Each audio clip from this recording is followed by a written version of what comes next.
Shalom, people. This is Brother Laos coming at you with another video. This time I want to do a very short book review on this book that me and my wife got through reading a couple weeks ago.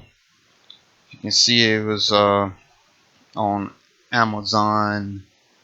Um, get, Fire. It was. You can see the cover. Disregard of course, what you see on the cover of the painting. We know what the real Jews of the Inquisition look like, but this is a good book. It was The Jews of Spain and Portugal and the Inquisition by Frederick David Mocatta. And as I said, disregard the figures on the cover being white. We know that the Jews that were in Spain and Portugal were black, or some of them were mixed from the intermingling between them and the Goths and the Visigoths, who later became the Spaniards. Um, but as I read the book, of course, I mean, I'm reading it in the mindset that, you know, I know that these people, and this is apparently a drawing of the man that wrote the book. And it was very eye-opening. Some of the things that it was stating about how they were treated, and some of the trials that they went through. I'm by no ways uh, uh, that learned on it as B'nai Israel, but I have watched a lot of B'nai Israel's videos on it, and I kind of got a gist of what saying. That's why I wanted to read this book for myself, me and my wife, and get, you know, more information. And I think it's a good read. Bearing in mind, again, like I said, that you know that the people that you're reading about are black, right?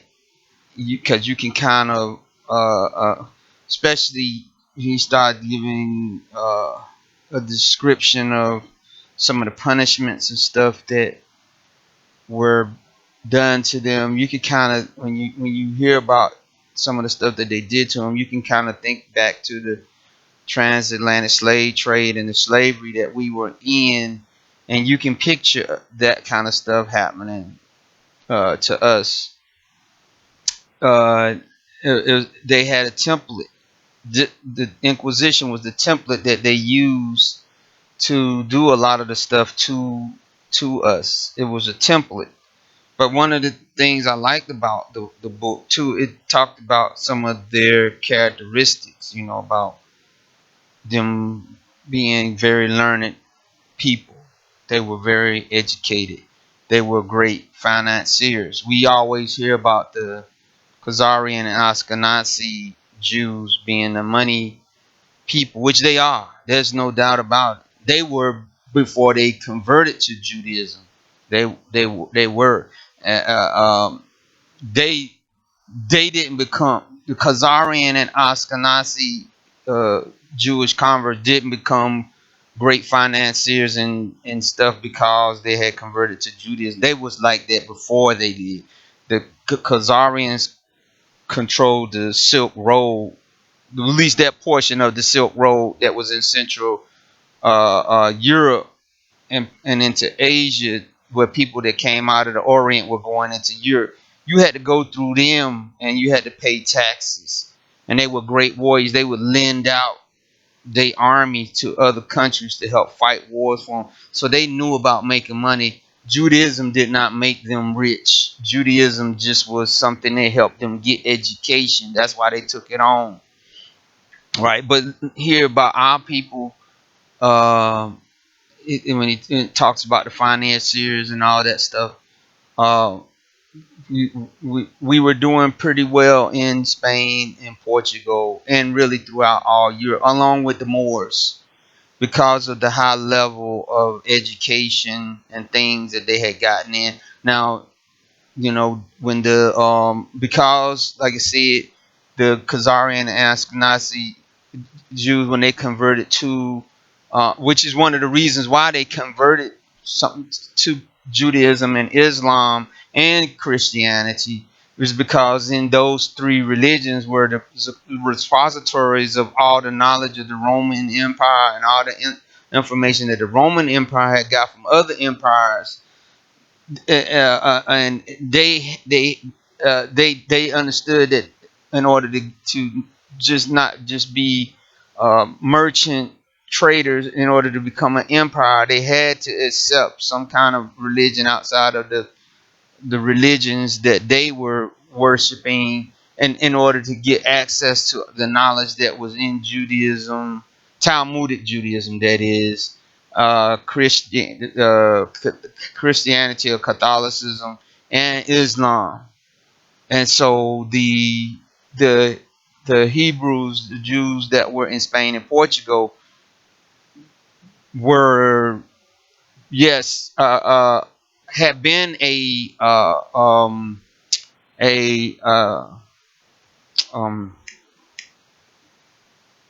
agricultural people, but because of them getting, of course, kicked out of the land in 70 AD, and then also that when Rome and Greece had occupied Palestine, they had took a large numbers of Yahudi into different Roman and Greek colonies anyway. So they were spread out before Jerusalem fell in 70 AD, and they had to adapt from being an agricultural people and to being merchants, just like Paul. Remember Paul? What was Paul? He was a tent maker. And what was one of the places that Paul had actually went? He had went to Rome, and we know he had went into Spain. We know there was large numbers of them in there before, even before the Jerusalem and the Holy Land fell in the 70 AD. So they was already throughout there already. But one of the things that was kind of let me know that these were our people was when I read, it was he was talking about how they dress ostentatious. That's our people. Said that they would dress fine, and they would almost kind of draw attention to themselves by displaying all their wealth, which is like I said, one of the reasons why the Christian Visigoths and Goths had asked the Moors into Europe in the first place, was because they was fighting amongst themselves, and they neither one could get the upper hand, and they wanted to get the upper hand upon some of the different armies, so they invited them. Some armies paid them to come in and help me fight against this other Christian king or whatever, and that's what they did. And finally, they just said, "Well, we'll just conquer all of you because y'all are weak." And we know that they occupy all of Europe for over 700 years, from which the Europeans called the Dark Ages, right? But some of the Moors were, descendants of Ishmael, and some were descended of the Edomites. Some were, descendants of the Moabites and stuff that had converted to Islam, and some of them were the black Yahudim, who some had converted to Islam, and some of them were practicing Judaism. Because Moor just means a person that's black, but primarily we know the Moorish armies that came into Spain and Portugal at the behest of the some of the Christian kings were mostly practices of Islam, but they allow Christians and Yahudim to practice their faith. But we know as the Goths and Visigoths got stronger, and we know that the intermingling and stuff with them, the Moors kind of start getting fat and lazy or whatever. That they start fighting against them, and finally was able to drive them out. But the Yahudim didn't want to go into the Moorish countries, because there in the Moorish countries they wasn't going to be able to practice their Judaism. They was going to have to convert to Islam. So they was trying to take their chances and stay right there in Spain and Portugal, thinking that the amount of money and the expertise that they had was gonna keep the Spanish kings from doing stuff to them, but they didn't count on the veracity, as I read this, of the Catholic Church to rid the peninsula of their memory. They wanted to rid them, and also the fact that that slavery was coming on board as a viable way to make money outside of, if a people, as a place that you went to didn't have gold, if they had the human cargo, sometimes could be worth more in their weight in gold, because you make a ring or whatever and put it on your hand, but if you got a human that's working for you over and over and over, that's a lifetime of wealth that you can be generated, right? And so it's a good read. I would recommend it. And also, you get little bits and pieces about history, about Phoenicians, the Carthaginians. He gives a lot of information, more than because everything we just read through it. But like I said, it gave me a kind of sense of um, what what what it was like back then. Plus, like I told many of you, when I grew up, for some reason, I used to read a lot about the Crusades and stuff. I didn't know, of course, what I know now about who the people were and all this other stuff about the color or whatever. But I knew, I read a lot about that. And one of the things I did notice is that there was a lot of pacts that were being made by the Islamics and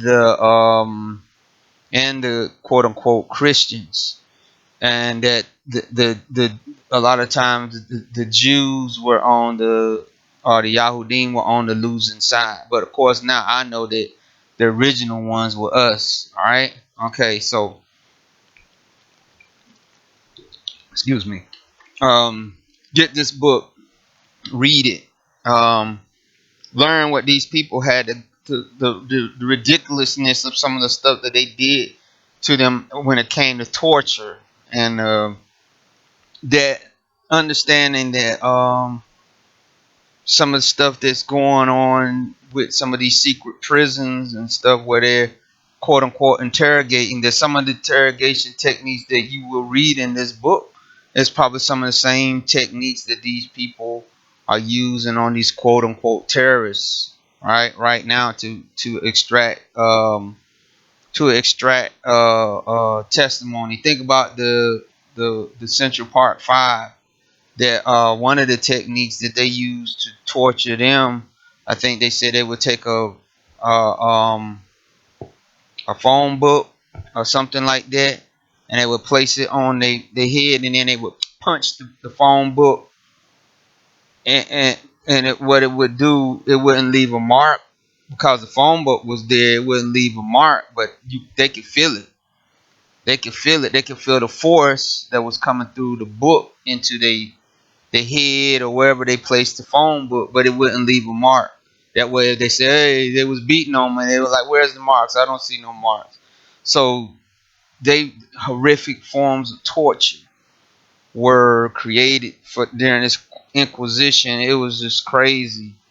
And the thing about it is, you think about some of the stuff that they did to us, you can kind of conceive that when we got to the land that we were scattered and dispersed to, that the Inquisition continued on. Especially when you think about what happened with us in the going across the waters in the ships.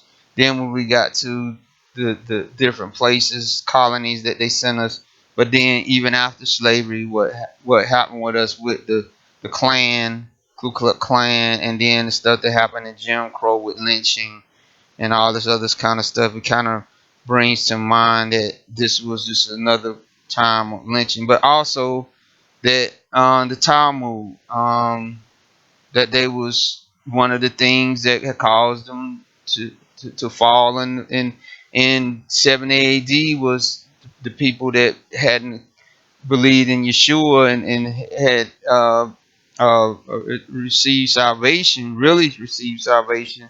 That one of the things that messed them up was the Talmud. We see that they were, after the Moors had lost some of their power and they had, started going back to North Africa, and these Yahudim that stayed there tried to bribe the Spanish and some of the French and all them with their money. It wasn't flying. The Catholic Church, which at the time was, this power base was in France, not Italy. They were, like I said, it was dead set in ridding the peninsula of all Islamics and all Talmudists and anyone that didn't practice the Catholic religion, not Christian, which there is no such word as that. They made that up. But that practice belief in Yeshua. No, you had to bow to that little wafer, that your little Eucharist, right? And say that this is the actual body, and then the cup was the actually blood of Yeshua. And we know that even the Protestants protested against that. So here you got these people that are definitely against the quote unquote triune whatever word Trinitarian doctrine that the Catholics espouse or whatever, which we will talk about that at a later date. But also that they had to pledge allegiance to the Pope, who was considered to be like Yeshua here on earth. So want you to get the book. It is see who published it. Just go to Amazon and type it in, The Jews of Spain and Portugal and the Inquisition by Frederick Douglass David Mocatta. And I think he was a Jew out of uh London or somewhere like that, and he had wanted to do a writing on it. Yeah, he was in London. F.D. Mocatta, London. Okay. And remember, at the time when people called themselves Jews, they wouldn't consider they wouldn't take in consideration whether you're black or white. They were saying Jew. So, get this book. It's a good read. You learn a lot, and be blessed.